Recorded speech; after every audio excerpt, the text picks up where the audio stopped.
This is Professor MH, or in today's video we will discuss Tax Information Exchange Agreement, उसके article, the last three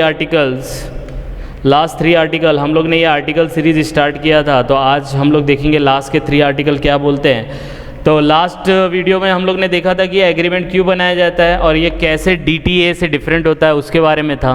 अभी तक आपने मेरा video नहीं देखा है प्रीवियसली तो आप उसको जाके देख सकते हैं। फिर हम लोग ने आर्टिकल के बारे में किया था। Article is nothing but it is like a explanation, हर एक पॉइंट का एक्सप्लेनेशन दे रहा है कि भाई ऐसा हुआ तो क्या करना चाहिए। तो ऐसे हम लोग ने 12 आर्टिकल तक कर लिया था, 13 तक किया था। Now 14, 15, 16 today we will do. तो let's start with the first one, the 14th one, article number 14, जिसमें बोला है डिपॉजिटरी फंक्शन। अब डिपॉजिटरी कौन होता है? तो जब ये एग्रीमेंट आप बनाते हो, टैक्स इन्फॉर्मेशन एक्सचेंज एग्रीमेंट, इसका डिपॉजिटरी है secretary general of organisation of economic cooperation and development. Secretary general of organisation of economic cooperation and development. जैसे इंडिया में शेयर मार्केट में आप शेयर में इन्वेस्ट करते हो तो वो शेयर की डिपॉजिटरी है CDSL, NDS, national depositories NDSL करके है। तो वो आपकी डिपॉजिटरी आपके शेयर्स को होल्ड करके रखती है और बताती है कि आपने कौन कौन सी कंपनी में कितने शेयर होल्ड करके रखे। और वो भी नहीं समझ में आता है, नाम से पता चल रहा है डिपॉजिटरी, डिपॉजिट करने वाला, जो अपने पास रखने वाला है डिपॉजिटरी, उसके क्या है फंक्शंस है। तो इस आर्टिकल के अंदर, इस एक्सप्लेनेशन के अंदर ये बताया गया है कि जो डिपॉजिटरी होती है उसके क्या क्या फंक्शन है, वो क्या क्या काम करती है। तो पहला जो काम करती है वो ये है कि he will notify all the contracting partner. Main उसका यही काम है। जो बीच की दो कंट्री है, दो कंट्री ने आपस में एग्रीमेंट बनाया है, उन कंट्री को वो नोटिफाई करेगी। क्या करेगी? नोटिफाई करेगी रिगार्डिंग पहला deposit, rectification, acceptance and approval of the agreement, कि भाई इस कंट्री ने ये एग्रीमेंट को अप्रूवल दे दिया, एक्सेप्टेंस दे दिया, डिपॉजिट दे दिया, मतलब ये डिपॉजिट कर दिया साइन वाइन करके, या रेक्टिफिकेशन कर दिया। तो एग्रीमेंट अगर अप्रूव्ड हो गया, एक्सेप्ट हो गया, डिपॉजिट हो गया, रेक्टिफाई हो गया, तो इसकी इंफॉर्मेशन डिपॉजिटरी दूसरे कंट्री को देती है। दूसरे कंट्री मतलब उस एग्रीमेंट, वो एग्रीमेंट के अंदर जो कंट्री आती है उसको।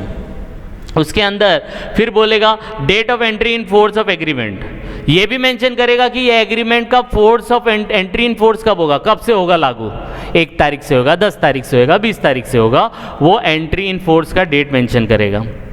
तो ये बताएगा कौन? बताएगा डिपॉजिटरी बताएगा। Next, notification of termination of the agreement. अब जैसे अप्रूवल भेजा, एक्सेप्टेंस भेजा, वैसे ही टर्मिनेट हुआ है, भाई नहीं करने का, ये एग्रीमेंट ही नहीं चाहिए, टर्मिनेट हो गया, उसका नोटिफिकेशन भी कौन सेंड करेगा? डिपॉजिटरी। फिर बोला है meeting of competent authority and their representative. अगर एग्रीमेंट फाइनल हो गया और आप लोगों के बीच में मीटिंग हो रही है, उसका नोटिफिकेशन भी कौन भेजेगा? डिपॉजिटरी भेजेगा। आई बात समझ में? तो ये आपका आर्टिकल 14 के अंदर बात की गई है कि भाई डिपॉजिटरी क्या क्या काम करने वाला है। तो डिपॉजिटरी ये काम करने वाला है कि भाई जो भी पार्टी उस एग्रीमेंट में इन्वॉल्व है उनके बारे में एक्सेप्टेंस एंड अप्रूवल, उसका एंट्री इन फोर्स, उसका नोटिफिकेशन, उसका मीटिंग। आई बात समझ में? यस और नो? फिर आर्टिकल 15 क्या बोलता है? Entry in force. Entry in force का डेट बता देते हैं, लेकिन उसका एक्सप्लेनेशन प्रॉपरली यहाँ दिया है कि उनको एग्रीमेंट में स्पेसिफाई करना पड़ेगा, agree to any specific date, कि हाँ भाई 1 तारीख से, अभी क्या चल रहा है सितंबर, 1 अक्टूबर से ये इफेक्टिव होगा, वो डेट स्पेसिफाई करेंगे। लेकिन जो भी डेट स्पेसिफाई करेंगे उसका इफेक्ट ये डेट्स के बाद ही आना चाहिए। फॉर क्रिमिनल टैक्स मैटर इस डेट से पहला नहीं होना चाहिए, और अदर टैक्स मैटर 1/1/2006 से बाद होना चाहिए। तो ये 2 डेट मेंशन इसलिए किया है कि एग्रीमेंट बनाया और आप कोई डेट स्पेसिफाई कर रहे हो, तो क्रिमिनल टैक्स मैटर की डेट ये डेट के बाद होनी चाहिए, और अदर मैटर का जो भी डेट रहेगा वो डेट के बाद होनी चाहिए 1/1/2006। तो 1/1/2004 और 1/1/2006 ये आपको याद रखना है।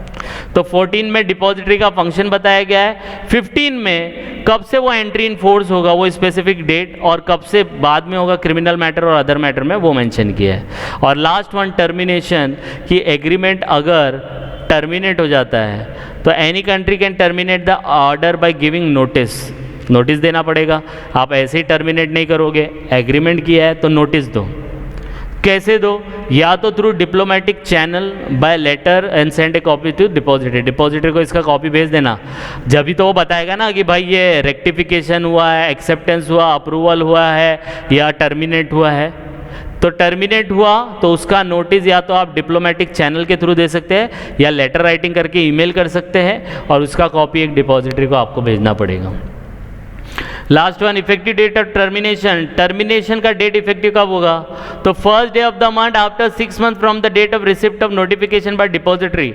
जब डिपॉजिटरी को इसका नोटिफिकेशन मिला, जब उसको मिला उस डेट से 6 महीना खत्म होगा, उसके बाद जो मंथ की पहली तारीख होगी वो होगा इफेक्टिव डेट ऑफ टर्मिनेशन।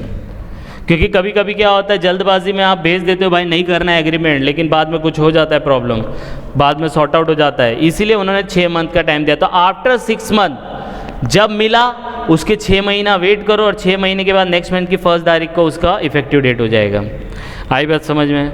जैसे आपको 30 जून को मिला, तो 30 जून को मिला, अब 6 महीना कब का कंप्लीट होगा? 31 दिसंबर होगा, 1 तारीख से उसका इफेक्टिव डेट आ जाएगा 1 जनवरी से। आई बात समझ में? यस और नो? इसका रेफरेंस यहाँ से लिया गया है, आप इस पे जाके इसको और डीप में पढ़ सकते हैं। तो आज हम लोग ने देखा, लास्ट आर्टिकल देखे, आर्टिकल 14, 15 एंड 16। 14 बोला था कि डिपॉजिटरी के क्या फंक्शन है, 15 बोला था एंट्री इनफोर्स कब से मानी जाएगी, और अगर एग्रीमेंट टर्मिनेट हुआ तो उसको कैसे सेंड करना है और उसका इफेक्टिव डेट क्या होगा, वो हम लोग ने आज सीखा। आप इसके प्रीवियस लेक्चर देख सकते हैं तो आपको और ग्रिप आ जाएगा कि ये एग्रीमेंट बोलना क्या चाहता है।